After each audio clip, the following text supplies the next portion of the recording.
Nang bata ka pa, ano ang paborito mong laruan? Ang sagot mo ay malamang maapektuhan kung sino ka, kung paano ka lumaki, at kung ano ang pinapanood at kinakasaya mo noon. Pero sa totoo lang, wala naman maling sagot pagdating sa paborito mong laruan. At kung binili mo ito sa anumang tindahan, ang ibig sabihin ay nakalaan ito para sa iyo na mabili ng sinasadya. Subalit tulad ng lahat ng bagay, may mga pagkakataon at sitwasyon na ang isang magandang ideya ay hindi nagiging matagumpay sa aktwal. At maraming laruan at kasaysayan ang naging sobra para sa publiko. Sa ngayong araw na ito maghanda ka na dahil ngayon ipapakita namin sa inyo ang 15 sa nakakabahalang laruan para sa mga bata na mahigpit na ipinagbabawal. Pero bago natin simulan yan, kung bago ka pa lamang sa aming channel, huwag mo sana kalimutan na mag-subscribe para naman lagi kang updated sa mga ganitong uri ng video. Number 15, Oreo Barbie. Madali nating makita kung ano ang problema sa Barbie na ito dahil tulad ng naipakita ko na, hindi ligtas ang Barbie sa mga ideyang talagang hindi maganda at ito ay kabilang sa mga yun. Aaminin ko, hindi ito isang bagong issue, ito ay nangyari mahigit 25 taon na ang nakakalipas. Ang Oreo Barbie ay inilabas noong 1997 at noong panahong yun, abala ang Mattel sa paggawa ng kasunduan sa Nabisco upang lumika ng isang Barbie na mahilig sa saya at sa pagkain ng Oreo cookies kasama ang kanyang mga kaibigan. Una, inilabas ng Mattel ang puting Oreo Barbie na walang naging problema. Subalit nang lumabas na ang itim na Oreo Barbie, nagdulot ito ng kontrobersya, lalo na sa African-American community sa Amerika. Dahil habang ang Oreo ay pangalan ng masarap na biskwit na pwedeng kainin ng karamihan, sa African-American community, ito ay mayroong ibang kahulugan. Ang Oreo ay isa pang uri ng pangalipusta sa itim na itinuturing na kumikilos na parang puti at itim sa labas at puti naman sa loob. Maaari mo rin itong isipin bilang 20th century na bersyon ng pagtawag sa isang tao na Uncle Tom. Malaking pagkakamali ito, subalit may kaunting positibong aspeto. Nang mapagtanto ng Mattel ang nangyari, agad nilang nirecall ang lahat ng Oreo Barbies. Sa ngayon, itinuturing itong collector item dahil kakaunti na lamang ang natitira sa mundo. At ng aral, kung may negosyo ka at maglo-launch ng produkto, siguraduhin hindi ka makakasakit ng damdamin ng ibang tao. Number 14, Super Soaker Osinator.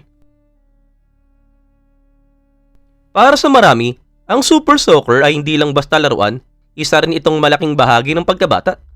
Noon ito ay dominado sa merkado dahil kakaunti lamang ang mas gustong gawin ng bata sa mainit na araw kaysa kumuha ng Super Soaker at magpalamig habang nag-e-enjoy sa pagpapaputok ng tubig sa isa't isa.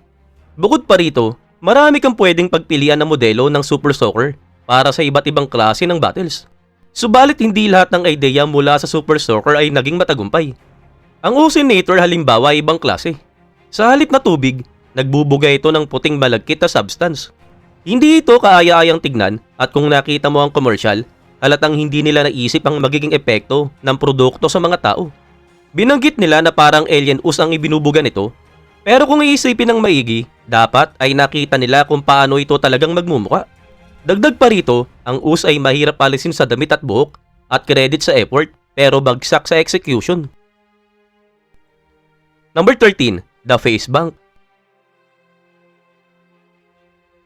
Ang isa sa mga unang bagay na dapat mong ituro sa mga bata ay kung paano mag-ipon ng pera. At syempre, wala namang malaking pera ang mga bata, lalo na kung mas bata pa sila. Pero ang punto ay mahalagang turuan silang mag-impok. Kaya nga ang piggy bank ay isa sa mga pinakamahalagang bagay na pwedeng ibigay sa isang bata. Pero syempre, marami ring nag-isip kung paano pa mas mapapasaya ang paggamit ito.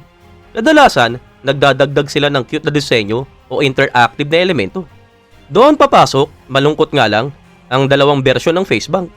Tulad ng pangalan, piggy bank ito na muka at oo, literal na muka, yun na yun. Pero ang creepy dito, gumagalaw ang muka habang pinapakain mo ng barya.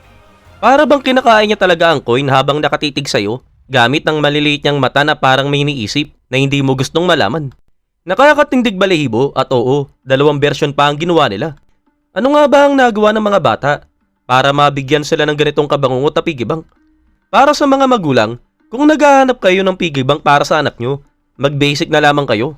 Mas ligtas pa at hindi pa sila matatakot matulog sa gabi. Number 12, Cabbage Patch Snack Time Kids.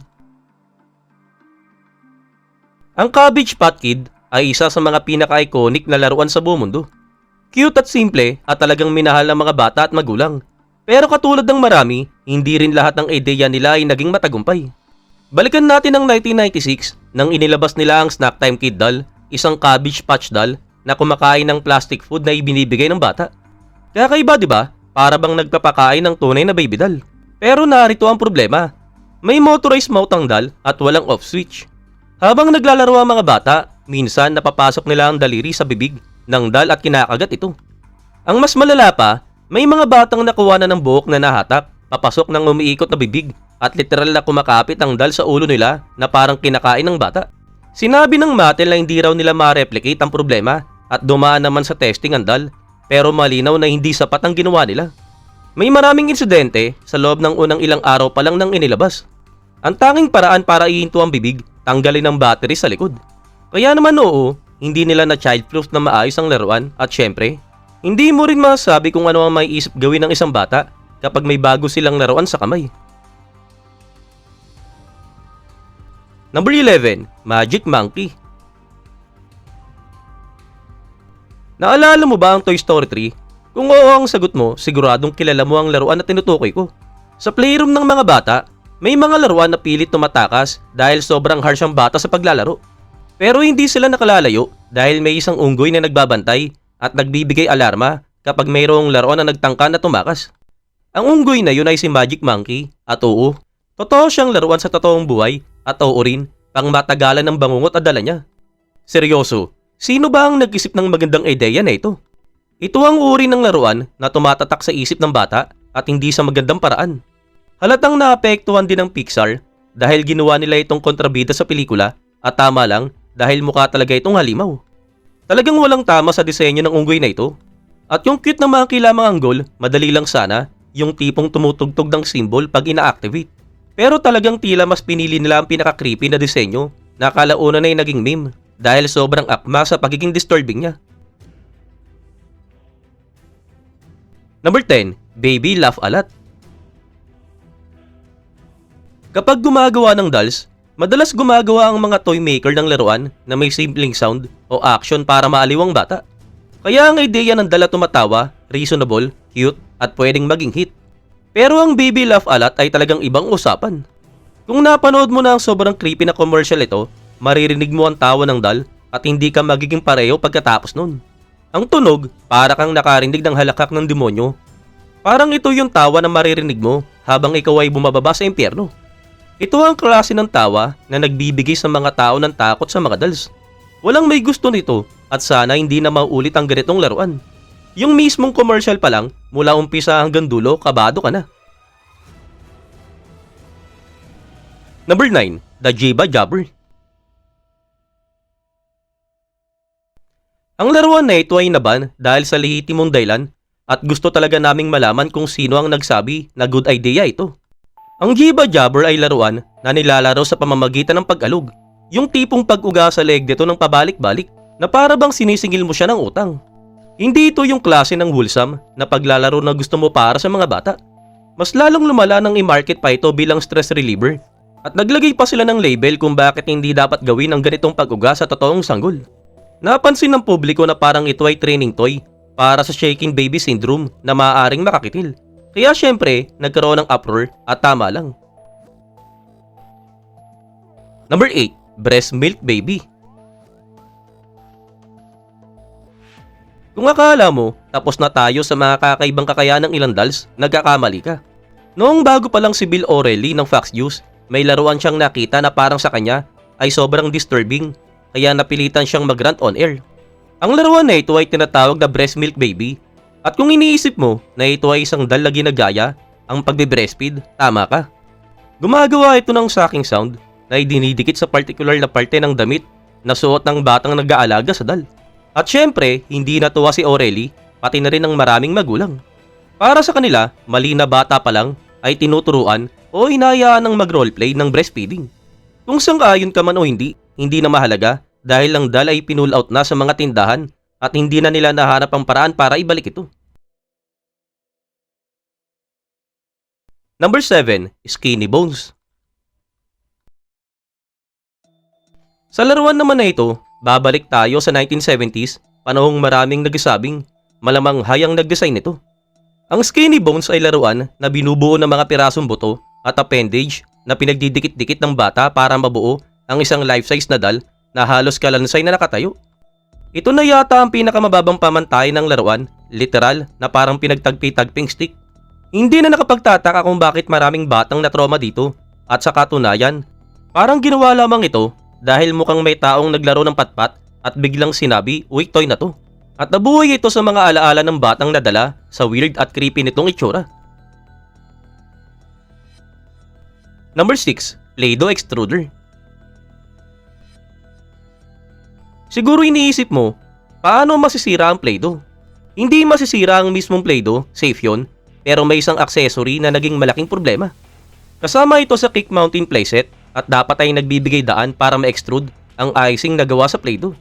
Sa papel, okay naman talaga ang konsepto, pero nung nakita ng mga magulang ang mismong extruder, halos lahat ay may isang reaksyon. Bakit parang ano yan? Mukha kasi itong reproductive organ at hindi yun subtle. Kaya syempre, nagalit ang mga magulang at napaisip ang lahat. Sino nga ba talaga ang nagdisenyo nito? Paano ito nakaabot sa production nang walang nagsasabi, "Uy, hindi ba medyo questionable yan?" Number 5. Pole Dancer Doll. Kailangan ko pa ba talagang ipaliwanag kung bakit naban ang laruan na ito?